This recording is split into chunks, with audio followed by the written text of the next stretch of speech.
Et nous sommes en ligne avec vous, Dominique Buisson. Bonjour et bienvenue.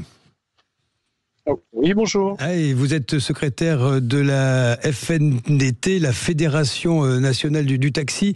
Vous êtes d'ailleurs vous-même chauffeur de taxi dans le Val d'Oise. Dominique Buisson, il y a donc, vous lancez ce matin un appel à mobilisation dans une grosse quinzaine de jours, le 5 septembre. Vous êtes vent debout contre les nouvelles règles tarifaires. Essayons d'expliquer à ceux qui nous écoutent de quoi il en retourne ce matin, concrètement. Qu'est-ce que vous reprochez aujourd'hui à l'assurance maladie ? De prendre des décisions unilatérales sans tenir compte des éléments que l'on peut apporter. Et comme nous sommes des professionnels, nous connaissons exactement aujourd'hui les besoins des assurés sociaux. Aujourd'hui, ça sera de toute façon, on va dire, une perte entre 30 et 40% des rémunérations, des prestations. Ça peut aller jusque-là. Oui, bien sûr. Alors, Dominique Buisson, très concrètement, ça s'est passé le 8 août, au creux de l'été, c'est parution au journal officiel. Les nouvelles règles, notamment les conditions tarifaires quant à ce transport sanitaire, on en parle depuis de longs mois, de cette histoire. La réforme vise à maîtriser les dépenses du transport en question. Alors, il est question ce sont des chiffres, qui sont les chiffres officiels, 6,74 milliards d'euros, dont 3 milliards pour les seuls taxis. C'est donc, ça y est, c'est effectif, on va dire. La réforme promet une économie de 150 millions d'euros annuels pour l'assurance maladie. Vous pensez que c'est pour vous quelque chose d'inaccessible ? Déjà, si on prend sur d'abord les dires de la CNAM, les taxis normalement ne devraient pas perdre de chiffre d'affaires. Donc il y a quelque chose qui est logique. Soit les taxis ne perdent pas de chiffre d'affaires et à ce moment-là, il n'y aura aucune économie substantielle à l'arrivée, ou alors, contrairement à ce que disent, les taxis effectivement vont perdre 30 à 40% de rémunération, et là effectivement, ils pourront faire des économies. Mais encore une fois, ce sont des effets de com, et c'est pas parce que sur 3,7 milliards, sur un budget de je ne sais même plus combien, et aussi ils n'ont aucun élément chiffré. Bon, Dominique Buisson, il y a quand même un sujet très concret, parce que le diable est dans le détail. Le point de crispation, c'est la facturation de ce qu'on appelle, alors ça paraît technique, mais c'est assez simple en réalité, le retour à vide. Désormais, vous ne pourrez plus déposer un patient et rentrer à vide et facturer ce retour. C'est-à-dire que soit vous trouvez quelqu'un que vous pouvez ramener et vous faites le plein aller-retour, soit le retour, c'est pour votre poche. C'est ça l'idée ?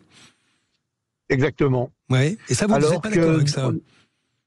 Non, pas du tout, parce que de toute façon, à partir du moment où les taxis accompagnent des personnes sur des grandes distances, il faudra à un moment donné, à partir du moment où c'est une hospitalisation, personne n'est jamais ressorti d'une hospitalisation 5 minutes après. Non. Donc ils sont dans la théorie et ils pensent que leur théorie sera la meilleure. L'idée générale, la philosophie de ce budget qui se profile à la rentrée, qui va faire débat, qui fait toujours débat d'ailleurs, même au creux de l'été, c'est de dire, au fond, chaque Français, donc vous, moi, est censé faire un effort pour trouver ces fameux 44 milliards d'euros. Il y en aura plus à économiser.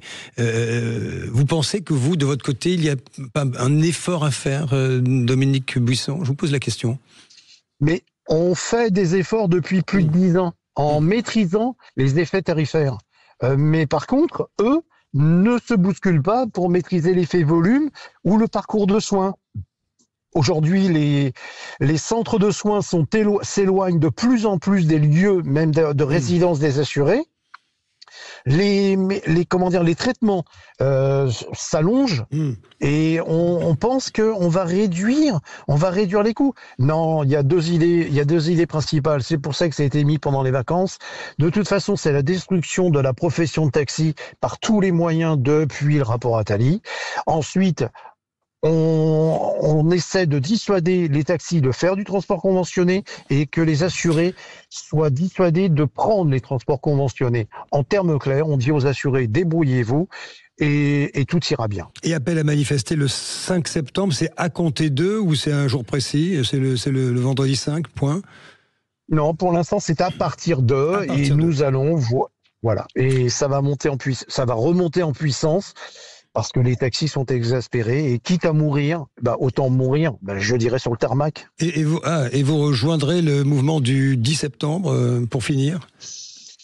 On n'est pas sur les mêmes longueurs d'onde, donc c'est autre chose. Nous, ce qu'on aimerait, par contre, c'est que peut-être, effectivement, c'est d'avoir une lutte mutualisée avec les pharmaciens, les kinésithérapeutes, qui eux aussi vont subir les conséquences. Merci. Mais on aimerait aussi, oui, voilà, juste une dernière chose, on aimerait que les assurés viennent nous rejoindre, parce que c'est eux, à la fin, c'est eux qui seront finalement le plus impactés justement dans leur parcours de soins. Merci à vous, Dominique Buisson. Je rappelle, un secrétaire de la Fédération nationale du taxi, à suivre dans un instant sur Sud Radio du côté des commerces. La parole aux entrepreneurs qui s'engagent.